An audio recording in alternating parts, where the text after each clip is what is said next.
Anakin Skywalker's fall is, as my former roommate in college used to say, one of the greatest tragedies in cinema.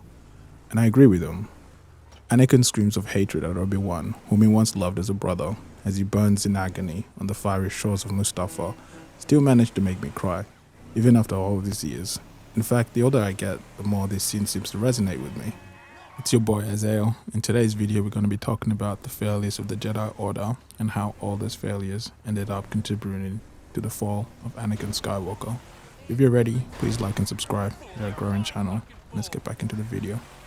Anakin is a character who has, in many ways, been portrayed by the very order he grew up serving. Although young Anakin is rash, headstrong, and impulsive, he still has a strong heart and a fierce love for those he cares about. The most obvious of those loves is Padme Amidala, whom he married in secret at the start of the Clone Wars. But he also loves his friends, his troops, and his mentors. He also has a strong sense of right and wrong, calling out injustice and defending those who are too weak to defend themselves, especially because he grew up in slavery in his youth. But, as hinted at in the animated series Attack of the Clones, he slowly also revealed throughout his development in the prequels, Anakin has a dark side. The Clone Wars, an animated series which ran from 2008 to 2020, shows Anakin's uncontrollable anger at the injustice around him. This lack of control is what eventually turns him towards the dark side. He slaughters a village of Tusken Raiders on Tatooine after they kill his mother, and eventually he starts using Force Choke as an interrogation tactic, especially on opponents he particularly hates or who are cruel. And he also kills his enemies without an ounce of remorse. Anakin becomes angrier and angrier, leading up to and throughout the Revenge of the Sith, not only at the cruelties of war, but also at the actions of the Jedi Order. He does so with good reason though.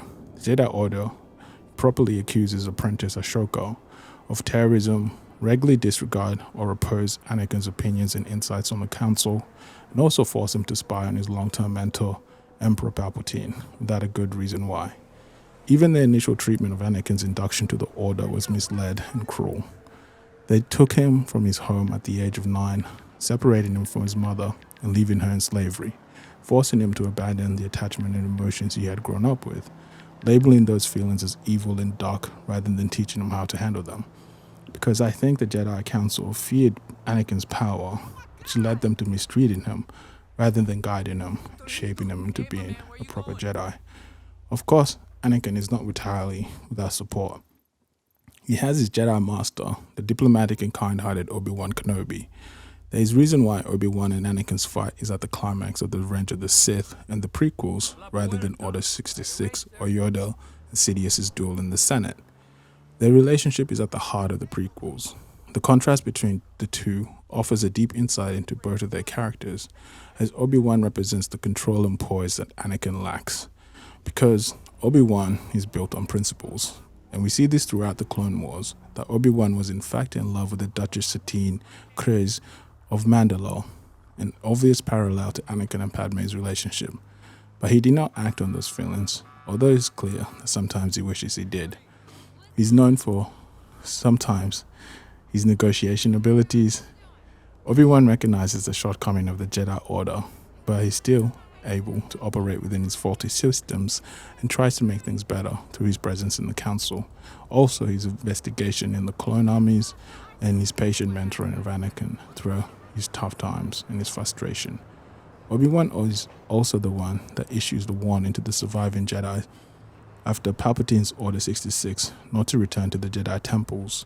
He hides Anakin's kids from him, working to keep Luke Skywalker safe and mentoring him when the time comes. Obi-Wan's resistance to the dark side of the Force reveals his inner strength that Anakin lacks. He's able to balance his own misgivings and his struggles with the Jedi Order through his connection to the light side of the Force. His patience and his humility is his own quiet resistance to the dogmatic nature of the Order. Anakin, on the other hand, allows his anger to consume him. Anakin's desire for freedom is not what drives him from the Jedi Order, it's his anger, planted in him by the failings of the Jedi Order and the evils of the galaxy, fueled by Palpatine and the Council. Anakin has over and over again been failed by the system he grew up in. By allowing his anger to fester, Anakin turns into a hateful, spiteful man, which allows Palpatine to manipulate him into thinking that the dark side can give him even more power to save his loved ones. The exchange between Anakin and Obi-Wan before their fight on the fiery shores of Mustafar demonstrates Anakin's new relationship with anger and power. Ultimately, Anakin's desire for freedom is what leads him down the path of darkness.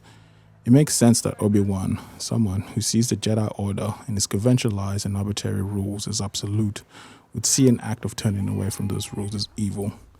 But it's clear to me that at least with Anakin, that's not the case. If the Christian Church and the Jedi Order represents absolute good, then trying to save the ones you loved shouldn't be so heavily punished. At least, I think that's what Anakin believed in to justify his actions. By surprise, the Jedi Order is not perfect. Sure, you can argue that Palpatine misled the Republic and deceived the Jedi Order and tempted Anakin. And of course, Palpatine is an evil man. Anakin is manipulated by him and tempted by his offers of power. That is very clear. However, Anakin's passionate character and Palpatine's connection to the dark side is not what leads to his fall. It's the consistent moral failing of the Jedi Order. Over the course of the prequels, the Order morphs from a group of peacekeepers who protect the galaxy and fight for justice to generals and soldiers who serve a corrupt government. It was not Palpatine who enlisted child soldiers. Palpatine only needed to manipulate Anakin in order to get a leg up in the Jedi Order. He then needed to convince the Jedis that they were doing the right thing, when in fact they were doing the opposite, so that he could maintain his political authority and military power without contest. The Jedi Order is corrupted by militarism, hypocrisy, and pride by the end. It turns away from its original intent and purposes. The Order and Anakin's fall at the same time, however, are both restored in the end. Decades later, through Luke Skywalker and an act of grace towards his fallen father. In the end, Anakin still brings balance to the Force. He's still the chosen one, and he's ultimately recognized as a hero who overcomes evil with good. So, let it be so with us. May our anger not consume us or lead us astray. Let us not be blinded by pride in our man-made institutions to the point that we do not acknowledge their failings. Let us sit in our shared failing nature. Let us acknowledge nuance, and above all, let us lead with love, forgive with grace. If you like this video, please like and subscribe. It's your boy Isaiah. See you in the next one. Bye.